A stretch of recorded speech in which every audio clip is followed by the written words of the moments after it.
Salut à tous et bienvenue pour un nouvel épisode de Leadercast. Je suis Rudy, entrepreneur et je vis de ma passion depuis 2006. Leadercast est un podcast réservé à toutes les personnes qui sont prêtes à tout remettre en question et qui veulent agir un maximum en connaissance de cause. Avant d'attaquer le sujet du jour, comme chaque semaine, les news, je tenais particulièrement à remercier mes 4 nouveaux patriotes que sont Virgile, Jérémy, Clément et Noémie. Si vous ne connaissez pas, Patreon, c'est le meilleur moyen de rémunérer, de financer ce qui vous aide le plus. Aujourd'hui, personnellement, j'ai découvert Patreon parce que je soutiens plusieurs initiatives, que ce soit des youtubeurs, que ce soit des podcasteurs que j'écoute de manière hebdomadaire. Et étant donné que j'ai ouvert depuis peu mon site Leadercast sur lequel je passe énormément de temps entre l'écriture des articles correspondant aux podcasts qui sont encore plus longs que les podcasts à lire, mais où je n'ai pas vraiment de limite de temps, eh bien, j'ai ouvert un Patreon qui est à l'adresse suivante, www.patreon.com/leadercast. Il sera dans les notes de l'épisode. Et je tenais donc particulièrement à remercier. Donc maintenant, vous êtes 19, donc les 19 personnes qui soutiennent financièrement ce podcast. Pour l'instant, ça ne fait pas une grosse somme, mais ça aide quand même, comme vous allez le comprendre après, quand je vais vous parler de mes dernières lectures. En ce moment, j'ai vraiment, on va dire, la fibre pour lire. Je tombe sur des super livres, et donc ça me permet de financer leur achat, parce qu'à la fin, quand on lit un livre tous les 3-4 jours, ce qui est mon rythme actuel, ça commence à revenir un peu cher. Et je voulais en même temps donc me lancer des fleurs avec les commentaires que j'ai reçus des nouveaux patriotes. Donc je vais citer Jérémy N. Tes podcasts sont une grande source de motivation. Même le soir, au lieu de mettre la télé, je préfère mettre un podcast. Mon frère également adore les écouter. Merci Jérémy, en même temps ça ne m'étonne pas, puisqu'à la télé, il y a vraiment n'importe quoi, comme je vous l'avais déjà dit, et que je le dis régulièrement, je n'ai pas de télé depuis des années, ça fait bien 3 ans que j'ai pas de télé, je suis vraiment en dehors du monde, je ne sais même pas ce qui s'y passe, j'ai vu récemment qu'il y avait des gilets jaunes sur la route, donc je me suis un peu renseigné rapidement, mais sinon j'étais même pas au courant qu'il y avait des manifestations, mais je pense effectivement qu'il vaut mieux écouter un podcast que l'on choisit, plutôt que de regarder les programmes la plupart du temps plutôt débiles qu'on nous propose à la télé, qu'on met plus par automatisme que par choix. Et je vais également citer Virgile, super podcast qui motive dans son chemin d'entrepreneuriat. Tout entrepreneur débutant ou confirmé aimerait être récompensé pour son travail. C'est pour cela que je t'apporte mon soutien en échange de son soutien indirect. Eh bien, un grand merci Virgile, tu as exactement compris ce que j'essaye de faire avec ce Patreon. À ce sujet, pour ceux qui sont sur Patreon, j'essaie de mettre régulièrement des informations en avant-première de ce que je lis, de ce que je partage, quelques réflexions, etc. Donc n'hésitez pas à vous y connecter. Si Patreon n'envoie pas d'email automatiquement, je ne sais pas trop comment ça fonctionne. Mais en tout cas, j'ai mis quelque chose hier, donc si vous ne l'avez pas encore vu, n'hésitez pas à aller voir. Et enfin, Clément qui résume bien les choses et également mon état d'esprit. Tout travail mérite salaire, comme on le dit si bien. Et effectivement, ça c'est quelque chose auquel on ne pense pas. Dans un monde où on a l'impression que tout est de plus en plus gratuit, de plus en plus facile d'accès, on oublie que derrière il y a du travail, que c'est du temps, et que le temps, en faisant un raccourci rapide, c'est de l'argent en général. Plus on est riche et plus on s'achète du temps libre. Donc c'est une bonne comparaison. Je voulais également parler, avant d'attaquer, de la sortie prochaine, donc ce sera mercredi prochain, du Leader Book. Je vous en ai parlé les 2 semaines précédentes. C'est la version condensée de ces podcasts de manière écrite dans un livre numérique. Je ne vais pas chercher particulièrement à vous convaincre de vous le procurer ou pas, c'est plus pour ceux qui veulent pouvoir revenir rapidement sur un sujet. Étant donné qu'on est à plus de 130 épisodes, c'est compliqué, je pense, et même pour moi, de savoir les sujets qu'on a abordés, les conclusions qu'on a apportées ensemble. Et donc c'est pourquoi j'ai souhaité faire une version numérique, un condensé, afin de pouvoir revenir facilement dessus, sans avoir à chercher parmi donc la centaine d'épisodes et à devoir écouter plusieurs heures de podcast. Ainsi, j'ai déjà préparé la page, et donc je vais vous lister rapidement ce que vous allez pouvoir y retrouver. Il y a une vingtaine de chapitres, un peu plus, je vois sous les yeux. Vu que ça fait 2 semaines que j'ai terminé la mise en page, je me souviens plus de tout. Donc on va commencer par définir qu'est-ce que la réussite, et surtout pourquoi la réussite dérange. On va voir comment se fixer un objectif qui compte, comment donner vie à ses objectifs, Comment vraiment se construire un plan pour y arriver? Ça, c'est quelque chose d'hyper important. Je suis déjà tombé sur des gens qui m'ont dit le plan c'est pas de plan. Bah, le plan c'est pas de plan, en général, ça va nulle part. Comment devenir plus intelligent en fonction de son secteur, de son domaine d'activité? Ça, pareil, c'est des choses qui me paraissent essentielles et qu'il faut vraiment se remettre régulièrement en tête. On va parler de l'ego. Est-ce que c'est une force, une faiblesse? Et comment manipuler sa confiance en soi? Comment devenir son numéro 1? Encore une fois, dans l'optique de la confiance en soi, comment compter sur soi? On va reparler de l'entourage, comment s'immuniser aux critiques. Quand on fait quelque chose, encore une fois, on est de plus en plus exposé, et plus on est exposé, et plus on se fait critiquer par ceux qui ne font rien. C'est la base, on en a parlé il y a 2 podcasts avec la citation de Bernard Tapie concernant jalousie, qui était assez parlante, je pense, pour tout le monde. Et comment toujours progresser, comment toujours se fixer des objectifs, parce que c'est bien beau d'atteindre un objectif, mais en fait, vous vous rendrez compte, une fois que vous en avez atteint un, que il faut faire quelque chose d'autre après, sinon, qu'est-ce qu'on fait? Donc en fait, vous verrez que c'est une roue qui tourne régulièrement. Donc voilà, je vous ai listé une partie du sommaire, et de toute façon, je vous en reparlerai la semaine prochaine, rapidement, pour sa sortie. Pendant que j'y pense, le prix sera évidemment faible. Pour l'instant, on l'a fixé à 14,90 €, donc c'est plus comme un support, encore une fois, pour y revenir, plutôt que destiné à faire de l'argent, à moins que vous soyez des milliers à l'acheter, je n'y crois pas vraiment.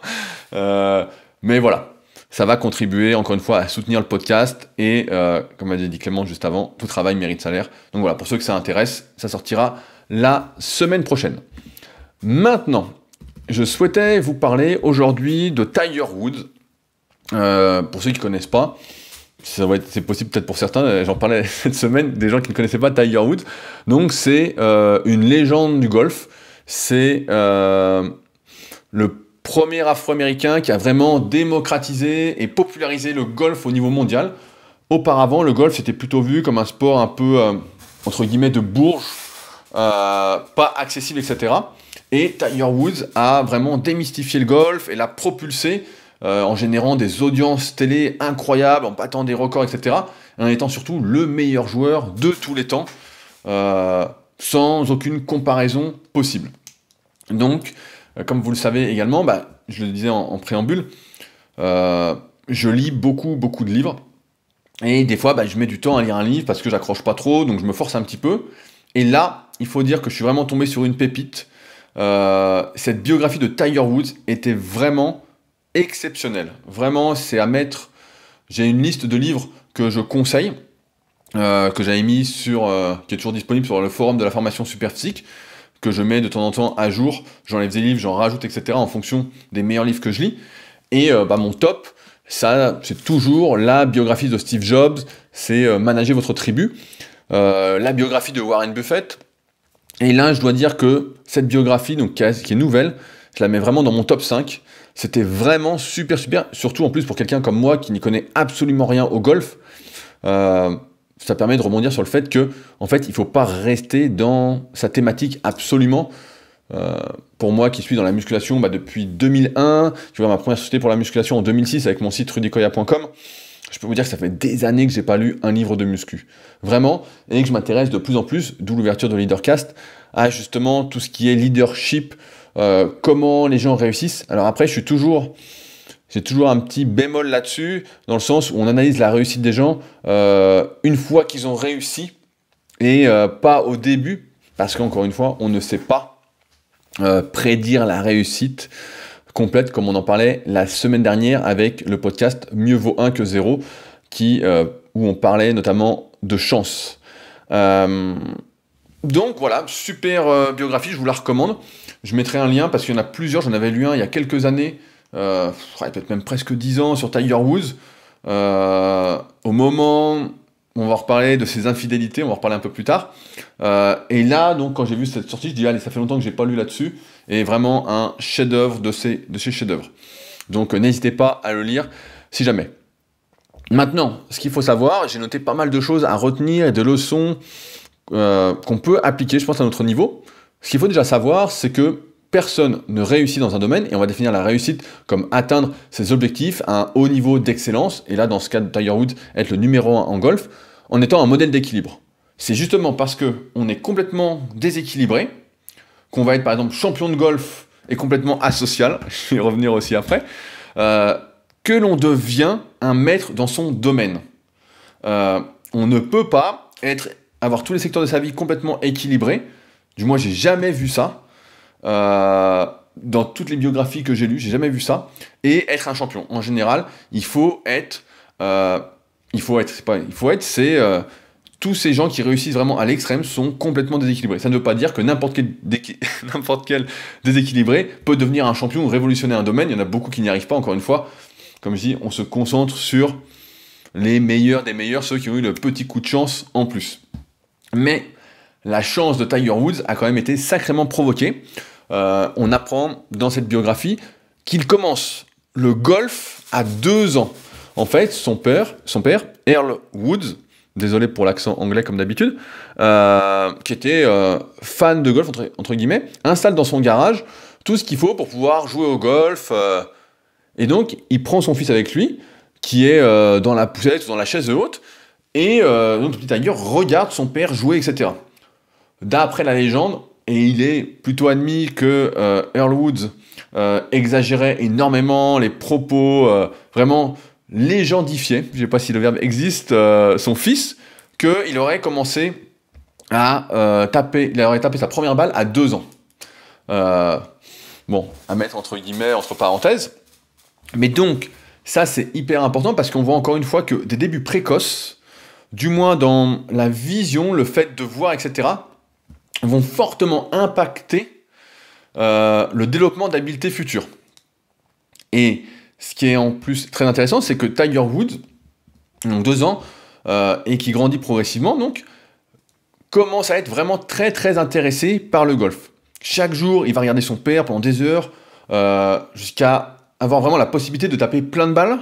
Quand il rentre de l'école, quand on rentre à l'école, il avait quoi? Il avait 4-5 ans, donc ça faisait déjà des années qu'il jouait un petit peu au golf. Jouait entre guillemets, il n'y a pas de preuve concrète de ce qu'il faisait exactement, mais... Et donc quand il rentre de l'école, lui, plutôt que de jouer avec ses camarades ou de faire ses devoirs, etc., bah, lui va jouer au golf. Et son père, qui est un ex-marine, l'emmène avec lui sur le terrain de golf, il commence à l'emmener sur un terrain de golf qui est réservé justement aux marines et aux anciens marines.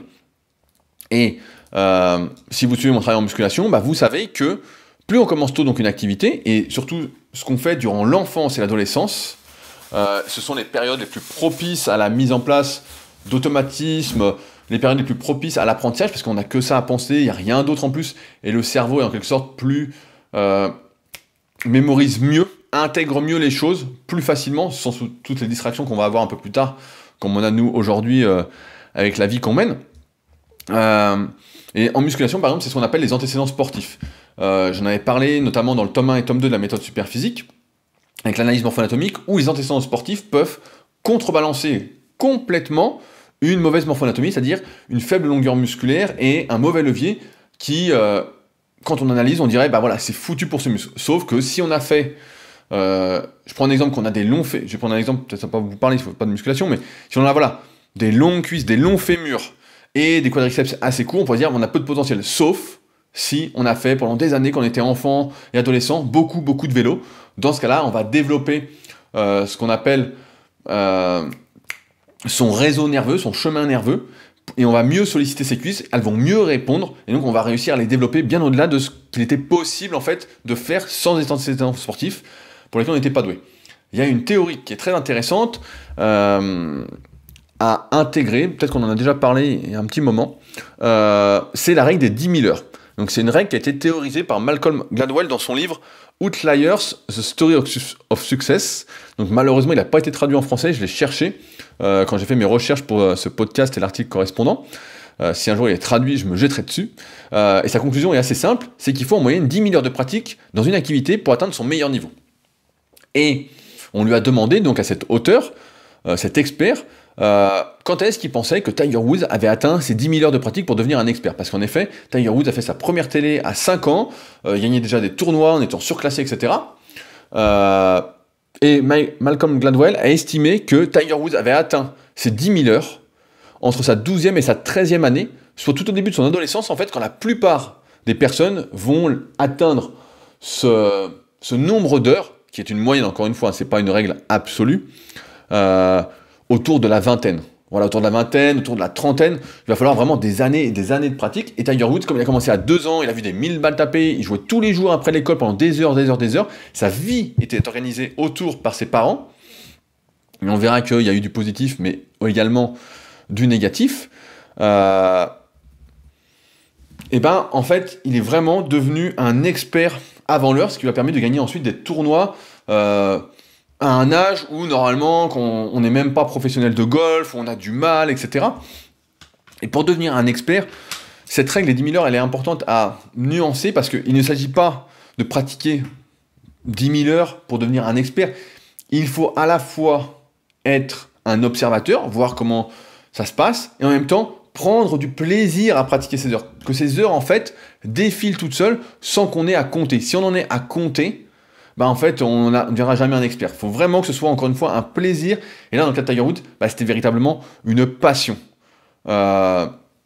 Autre fait intéressant, pour corroborer au fait que c'est devenu une passion pour lui, je ne sais plus à quel âge, il regardait la télé. Et donc, il y avait des tournois de golf qui étaient diffusés, avec notamment Jack Nicklaus, une autre légende du golf, bien plus âgé que lui, qui a au moins 30 ou 40 ans de plus que lui. Et c'est là qu'il a vraiment découvert le golf en compétition à la télé, les Masters.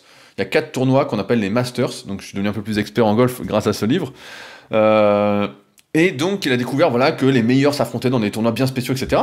Et là, en fait, il a tout de suite accroché dans sa chambre le palmarès de Jack Nicklaus pour le voir tous les jours, avec comme ambition, et ça c'est vraiment, j'ai envie de dire, effarant, cette énorme ambition, avec l'ambition de faire mieux que Jack Nicklaus avant l'âge à laquelle il avait gagné ses masters et ses tournois.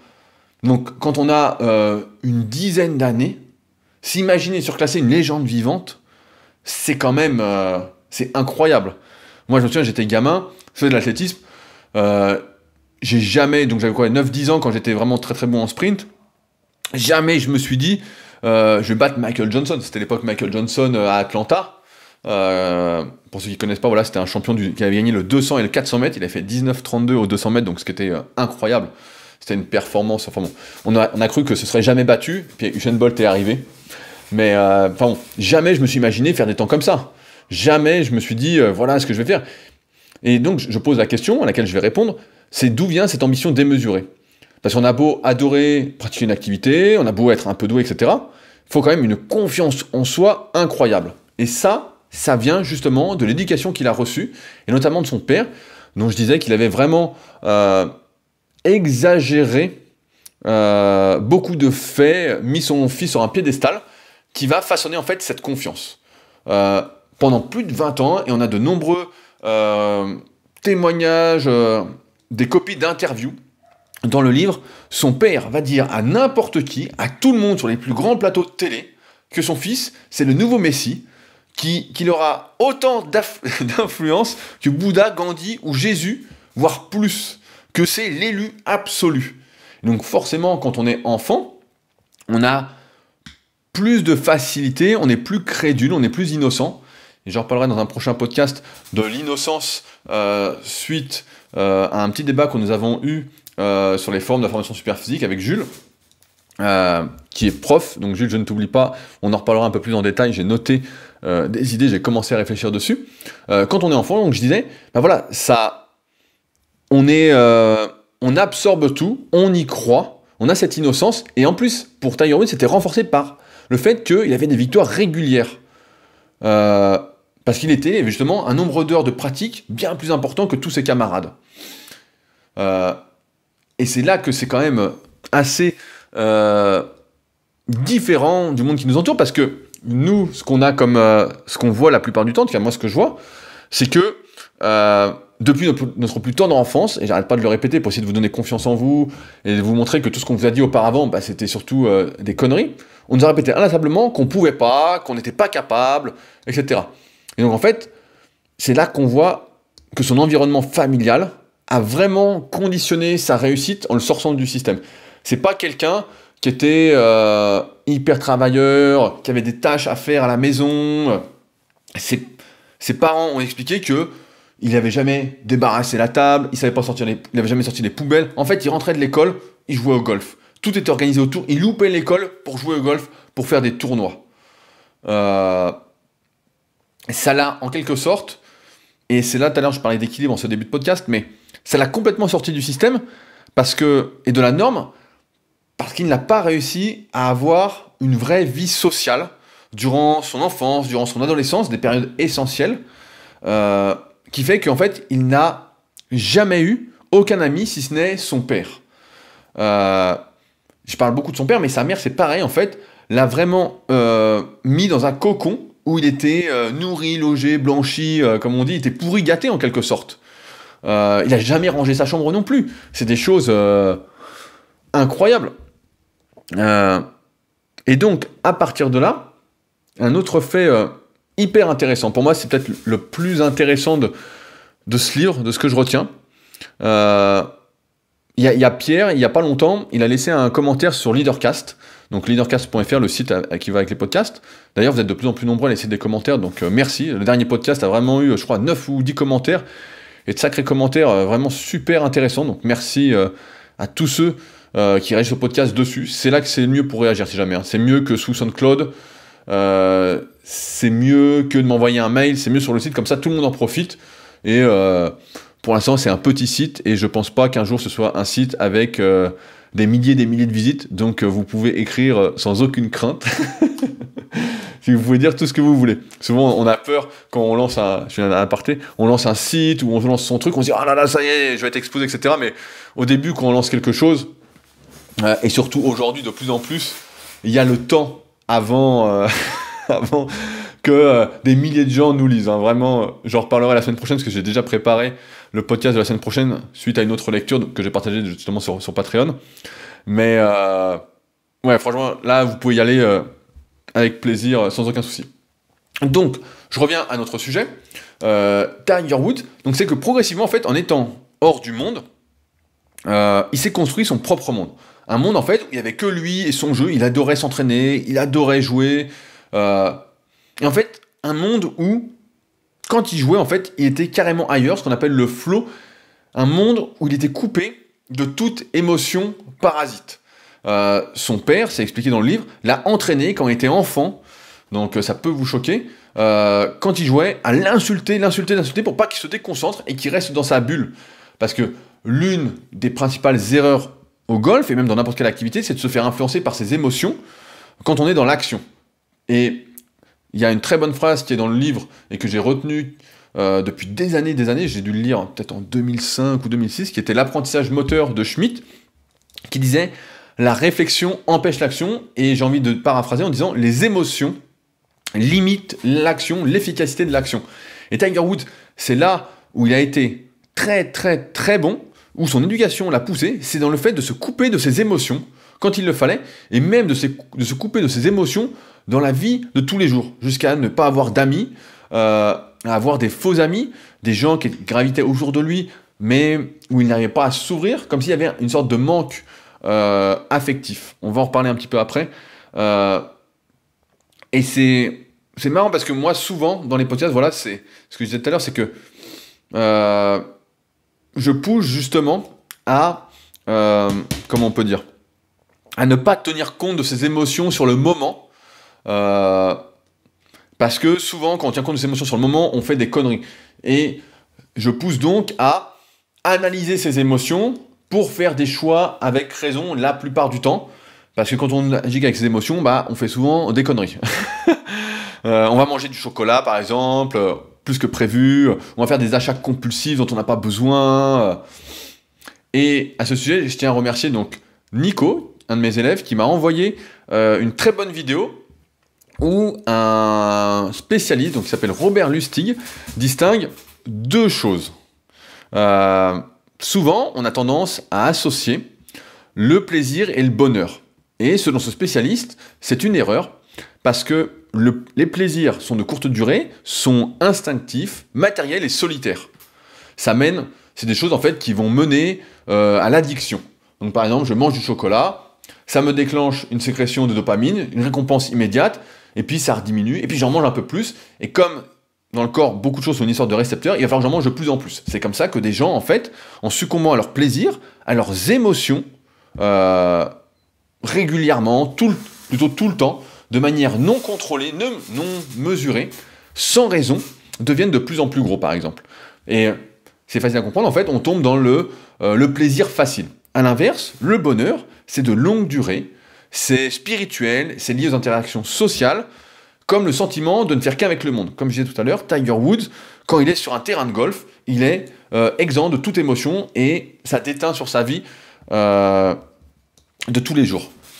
Et donc, à force de succomber à ces petits plaisirs, à suivre ses émotions, etc., on tombe en fait dans une sorte de spirale infernale où il va falloir soit on augmenter la fréquence, soit on augmenter les quantités, donc acheter de plus en plus souvent, consommer de plus en plus souvent ou de plus en plus en quantité pour déclencher et avoir sa dose de dopamine. La dopamine, c'est un neurotransmetteur proche des hormones que sont l'adrénaline et la noradrénaline, et c'est à mettre justement en opposition avec le bonheur qui, lui, va plutôt déclencher des sécrétions qu'on appelle de sérotonine, qui est également un neurotransmetteur, mais qui est plus dans l'apaisement.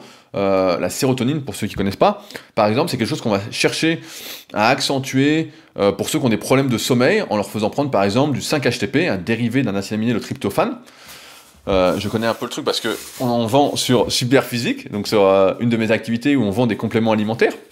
Et donc c'est quelque chose, voilà. Malheureusement, il y a une sorte de compétition entre ces deux neurotransmetteurs. Les deux ne peuvent pas monter de manière simultanée, je vulgarise, hein, c'est pas tout à fait ça, en même temps au cerveau et déclencher aussi bien la récompense que l'apaisement. Ainsi, pour revenir à notre sujet, eh ben, Tiger Woods, en fait, est devenu, grâce à l'entraînement psychologique de son père à la manière des Navy Seals, un peu plus tard dans sa carrière, il a envisagé un moment de rejoindre les Navy Seals, donc les marines, quand son père est mort, justement. On ne sait pas, bon, il y a pas mal d'analyses dans le livre, donc là, ça ne nous intéresse pas spécialement pour aujourd'hui, mais encore une fois, c'était hyper intéressant. Donc, grâce à son entraînement, en fait, Tiger Woods est devenu un expert du contrôle de ses émotions et de ne pas succomber au plaisir immédiat.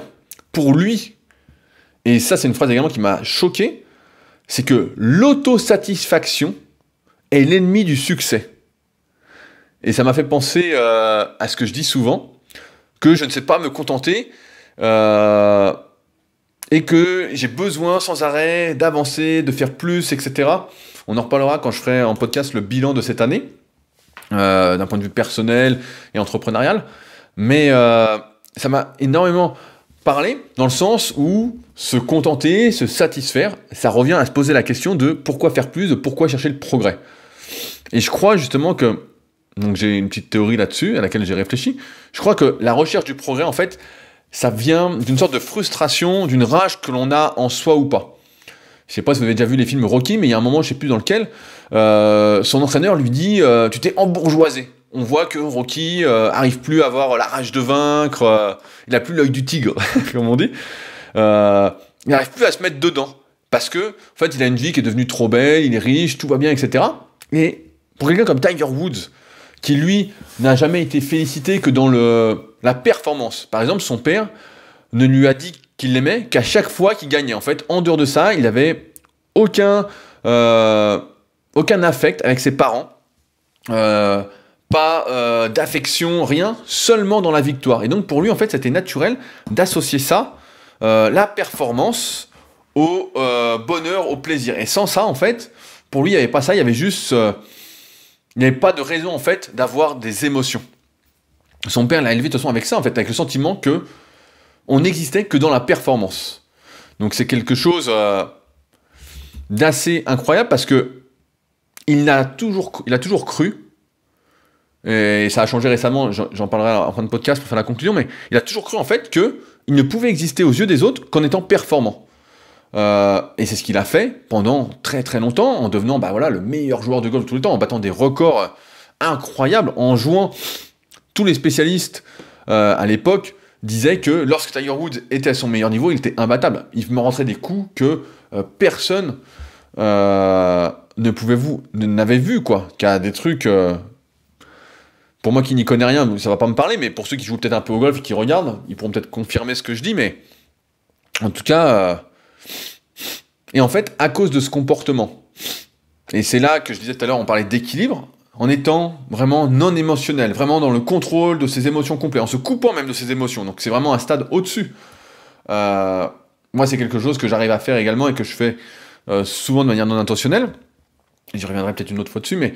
Et en faisant ça, en fait, il a réussi à se mettre tout le monde à dos, tout le milieu du golf était contre lui, mais ça lui était pardonné tant qu'il était performant. Encore une fois, ça lui montrait que la performance pouvait tout pardonner, tous ses excès, toutes ses erreurs, jusqu'au jour où, en fait, il n'a plus réussi à être performant, il a commencé à être blessé, et il a dû faire face à ses émotions. Il y a un fait également très intéressant, c'est que tout au long de sa carrière, où il était vraiment au top, son entourage a changé sans arrêt. Mais vraiment, on a l'impression que c'était ses amis, mais en fait, pas du tout. Vraiment, pas du tout. En fait, les gens, à chaque fois, essayaient de le faire parler, etc. Et lui ne parlait jamais de lui, de ce qu'il aimait ou pas. Il ne parlait que de golf, de devenir meilleur, de gagner, etc. C'est comme ça qu'il y a un livre, et ils en parlent pas mal, notamment dans cette biographie, de son ancien coach qui a vraiment construit son swing, qui l'a reconstruit plusieurs fois, etc., qui s'appelle Butch Harmon, qui a décidé, justement, après avoir été traité comme un chien, vraiment pire qu'un chien même, comme un moins que rien, de publier un livre après plus de 10 ans à travailler ensemble, après s'être fait virer vraiment comme une merde, quoi.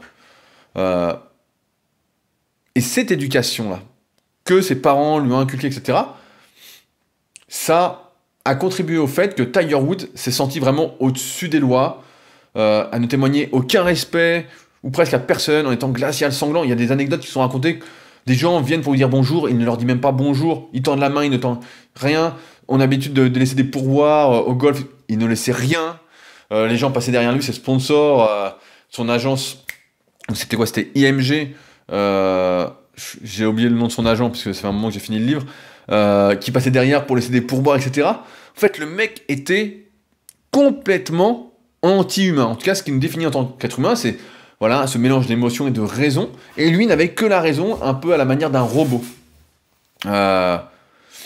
Et ça amène, en fait, autre chose qui est, dont je parle souvent, c'est le fait que le seul moyen de convaincre, c'est l'exemplarité.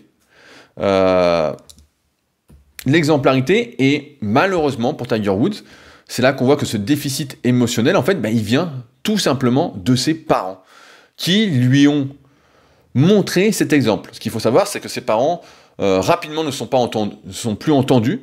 Ils ont continué à vivre ensemble, à être mariés pour s'occuper de Tiger Woods, mais que Earl Woods était un coureur de jupons invétéré, mais vraiment... ce qui a donné ensuite des idées à son fils, et sa mère, tout comme son père, ont tout fait en fait pour le faire se sentir supérieur, investi vraiment d'une mission, sans avoir aucun compte à rendre. Donc forcément, si on éduque un enfant comme ça, quand il arrive dans la société, il ne sait pas vraiment comment se comporter, et il ne comprend pas comment se comporter. C'est pourquoi, moi par exemple, comme je suis convaincu de ça, j'essaye, avec le club super physique, ou même avec la formation super physique, en fait, comme je suis convaincu que c'est l'exemplarité qui fait qu'on convainc le mieux, c'est pas les mots, c'est pas les images, c'est de faire. Et ça me force, entre guillemets, à continuer de me battre, à progresser, à montrer l'exemple. Le bon exemple, en tout cas, d'après moi. Mais lui, Tiger Woods, en fait, il n'a pas eu ce bon exemple. Il n'a jamais eu ce truc-là. Il y a une histoire qui est racontée pour illustrer ça dans le livre, qui est assez surprenante. Quand il était au lycée, donc il était tellement asocial que donc il parlait à personne, et donc ça contrastait vraiment avec son comportement sur les terrains de golf, où justement il avait une confiance mais absolue, où il était vraiment à l'opposé de ce qu'il était au lycée, avec l'arrogance qui, entre guillemets, qui allait avec. Et c'est marrant parce que justement sa petite amie de l'époque, au lycée, ne savait pas du tout qu'il était champion de golf. Mais vraiment, elle se disait, ah, voilà, bah, il est un peu en cours, il est sympa. Voilà, celle qui allait vers lui, en fait. Et lui était toujours assez froid, ne racontait rien de sa vie. Et un jour, elle était venue le voir sur une compétition. Et elle a dit, mais c'est plus du tout le même, quoi. C'est vraiment fou, quoi. Et ça tient encore une fois, tous ces problèmes relationnels qu'il a eu après, ça tient vraiment, justement, et ses addictions, de son éducation. Si vous n'avez pas trop suivi la vie de Tiger Woods, donc il a été champion pendant des années, et ensuite ce qui s'est passé, c'est que son physique n'a plus tenu, et surtout que l'exemple de son père a été répété, à savoir qu'il a été plus d'une centaine de fois infidèle à sa femme, dans son dos, à lui cacher, qu'il n'a pas su faire face à ses émotions et à associer la raison, parce qu'il a été formé, comme son père était son meilleur ami et qu'il était toujours avec lui et que son père n'était pas un modèle de raison, en vantant les mérites de son fils souvent et en allant voir ailleurs, en traitant sa mère vraiment très très mal, et ben en fait, ça l'a amené à traiter les gens avec le plus grand des mépris, à être addictif aux relations avec les femmes, afin justement de combler le manque affectif qu'il avait eu enfant et adolescent, en suivant l'exemple de son père.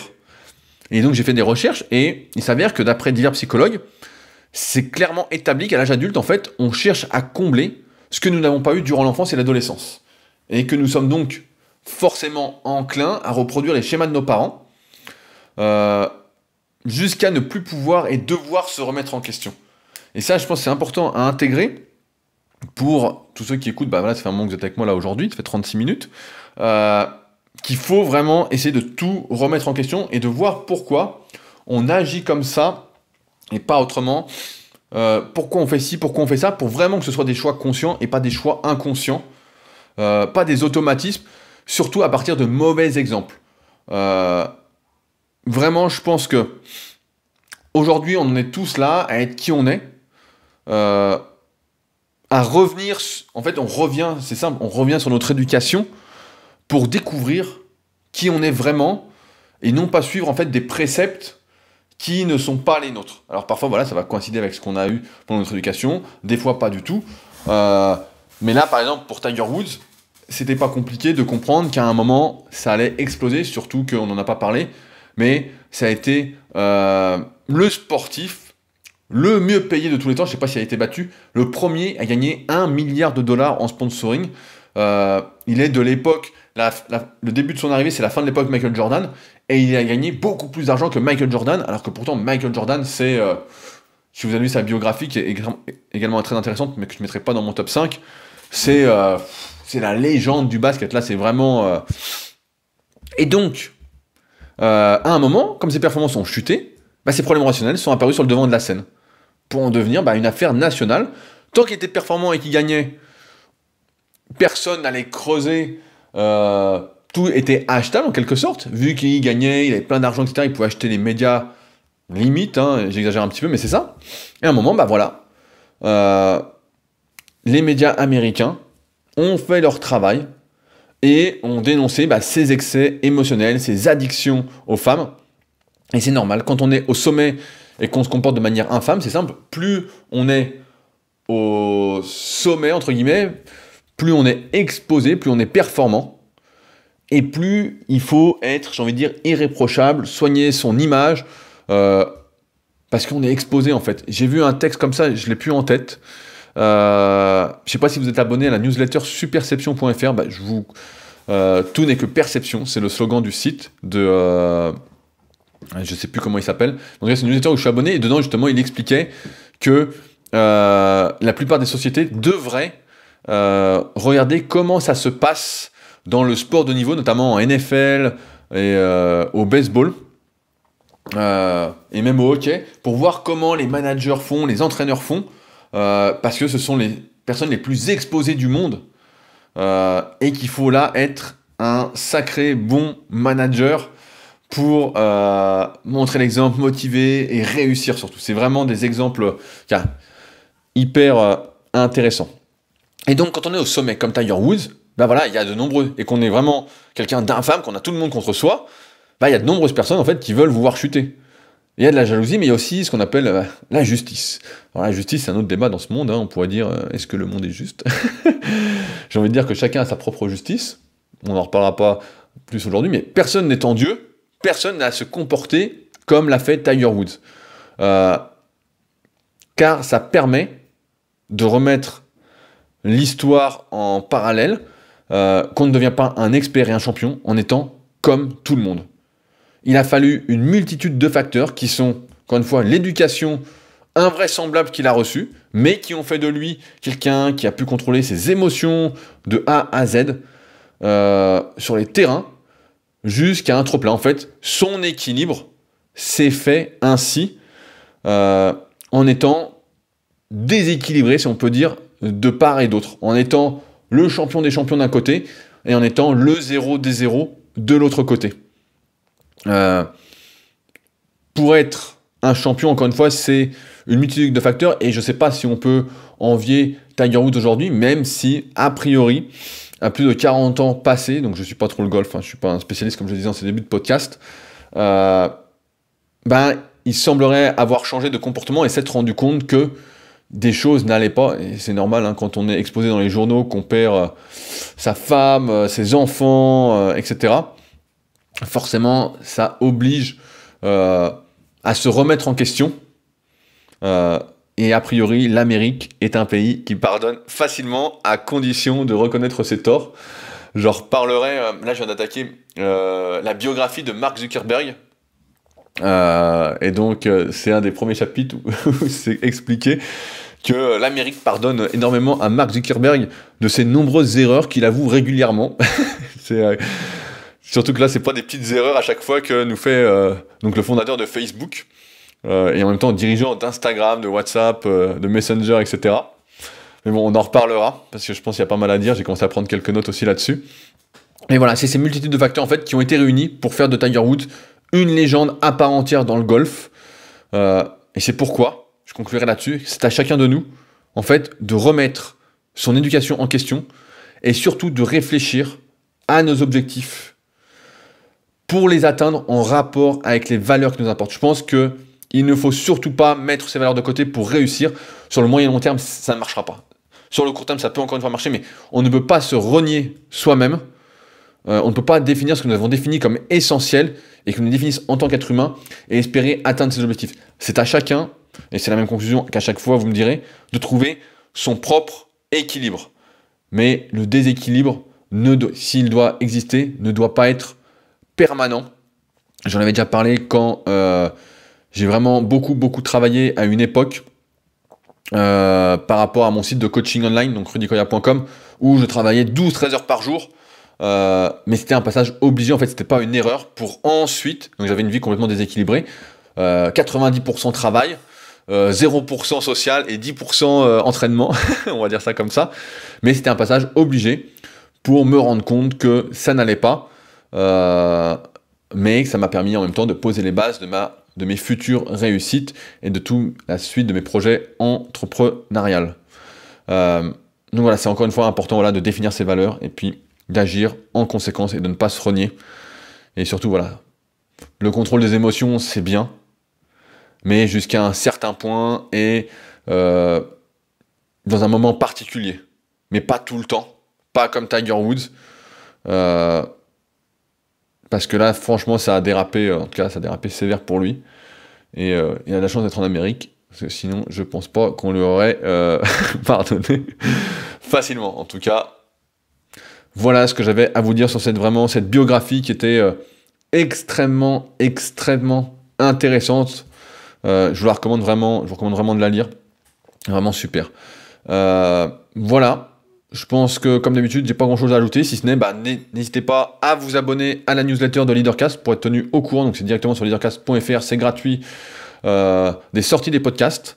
À vous abonner sur la plateforme de podcast où vous l'écoutez. Et à laisser des commentaires encourageant à en parler autour de vous pour faire connaître Leadercast à toutes les personnes qui veulent vraiment remettre tout en question pour se trouver et vivre leur vie telle qu'ils l'entendent. Sur ce, on se retrouve donc la semaine prochaine pour un nouvel épisode. Salut!